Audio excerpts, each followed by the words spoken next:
What if I told you herpes doesn't get to decide how your story goes? Not your future, not your relationships, or who you become. You see, most people believe otherwise.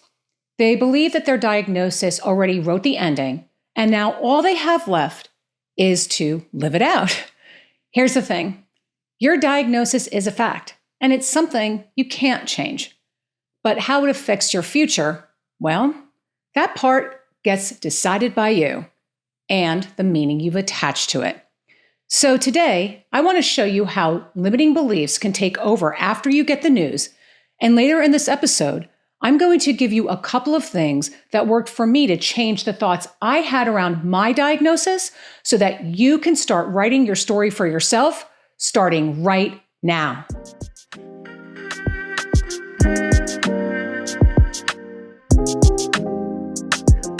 Hi, I'm Kat Dupree, and I help people to navigate life with herpes.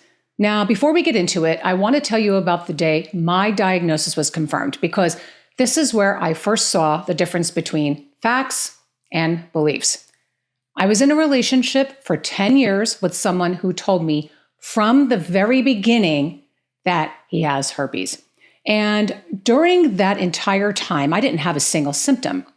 Then, after that relationship ended and I was getting my life back together, I moved into my new place, and shortly after that, I noticed something down there. Then I called my ex. I got really upset.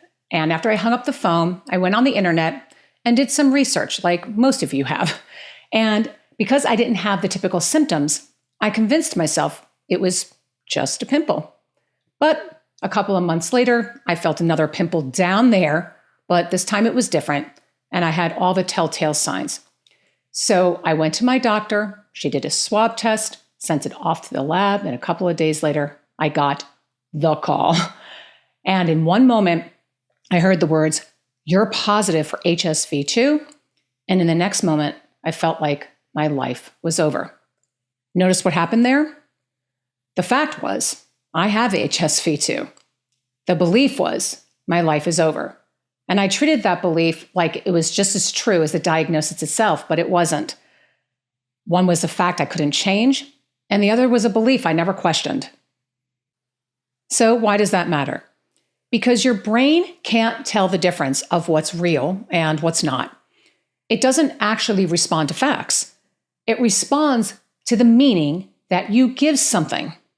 In other words, it's not the diagnosis that you're reacting to, it's the story that you immediately attach to it. And once that belief forms, that's the point where you just stop asking yourself, is this actually true? And you start living like it is. But the thing about beliefs is that they can be changed. And the key is that you have to want to change them. And more importantly, you have to know that it's possible for you. And that's what we're going to get into here in just a minute. But before we do, if you're listening to this and you're realizing that you've never had anyone to talk to who actually gets what you're going through, that's exactly what Herpes Wellness is for. It was the one thing I wish I had when I was first diagnosed and going through it. And if that's you right now, come and join us. It's a private community where you can share what you haven't been able to tell anyone else, ask questions, and get support from people who have actually been there. Herpes isn't something that you heal alone. It's something that you heal with other people. So go check it out at herpeswellness.com. The link is also in the description. So now that you know the difference between a fact and a belief, let's talk about how you live your life around those beliefs. Because once you believe something like, my life is over, you don't just think about it every once in a while, you start building your entire life around it. So what can this look like?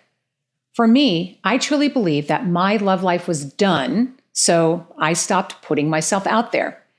Now, a couple of years after I was diagnosed, I discovered a dating site for people like us, met someone and dated that person for about a year. Then sometime after that, I tried it again, but it started to feel very limiting. So I decided to give up altogether, convinced that no one outside of the herpes world would ever want to be with me. Maybe you've convinced yourself of this too. Then there's the fear of bringing up your diagnosis with someone because your belief has already told you what they'll say and how they'll react. Or maybe you settle for less than what you deserve because you feel that no one else will accept your condition other than the person that you're with. I've experienced all of these things because of my own limiting beliefs. But when I look back at all of it, the settling, the hiding, the giving up altogether, none of that would have happened if I actually stopped to question what I was telling myself. So the real question isn't, is my life ever going to be good again? It's, who have I become because of a belief I never questioned? Because once you see that, you can start to change it. And I'm going to share what worked for me right now. Now, I want to get something straight. This isn't about pretending that herpes didn't affect you. And it's not about acting like nothing ever happened. What this is about is making sure that herpes stops being the reference point for every decision you make moving forward. Because for a lot of people, changing what they believe about themselves and their worth can be tough, especially with the shame that they're told that they should feel after being diagnosed, and the need for someone else's approval before they'll feel worthy again. But I'm living proof it can be done. And here are the things that helped me to change what I believed about myself. Number 1, pay attention to the story you're telling yourself, and more importantly, the meaning you've attached to it. Because after a diagnosis, a lot of people start turning stories into facts without even realizing it. Stories like, nobody's going to want someone like me, or I should just be grateful if anyone accepts me at all. When you notice those thoughts, pause and ask yourself, is this really true, or is it just a story that I'm creating? Number 2, decide what you want before you think about how it's going to happen.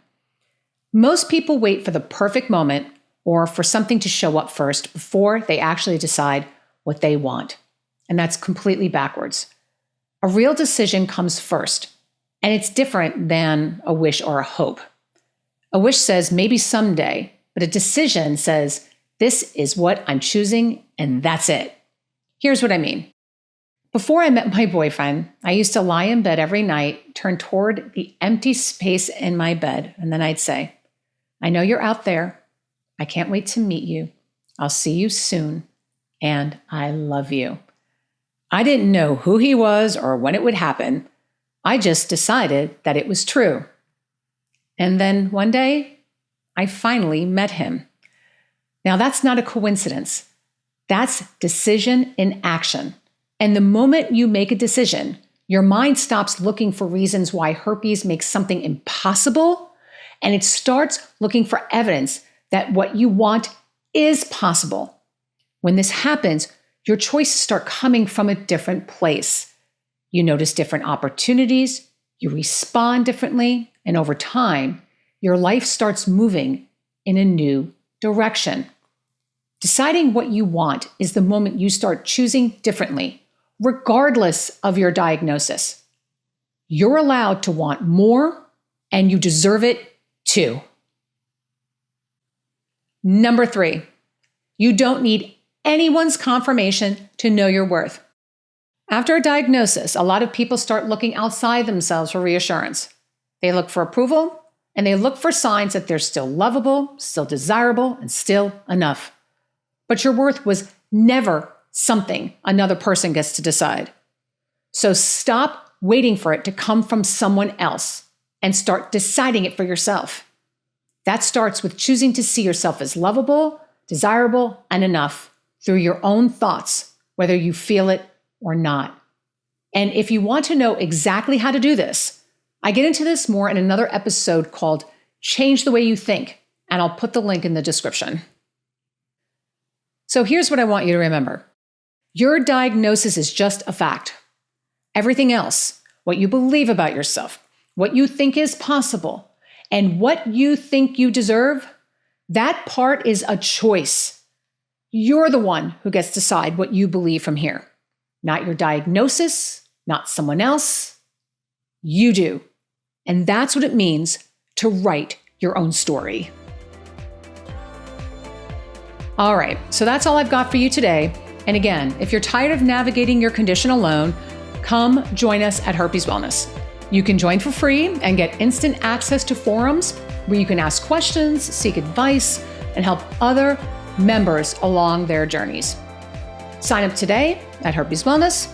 The link is in the description. If you want support on the go, you can download the Herpes Wellness app for free in both the App Store and in Google Play. If you're concerned about privacy, we've got you totally covered.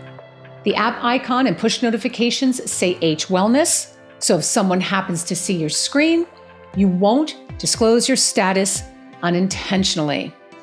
If you're watching on YouTube or you're listening on audio, make sure to subscribe so you don't miss future episodes. And be sure to show us some love and give us a like or a hype so that other people can find the podcast. And if you like what you're hearing, or if there is something specific you would like for me to talk about on the show, let me know in the comments. I would love to hear from you. Thanks for tuning in, and I will see you the next time on the Herpes Wellness Podcast. Bye for now.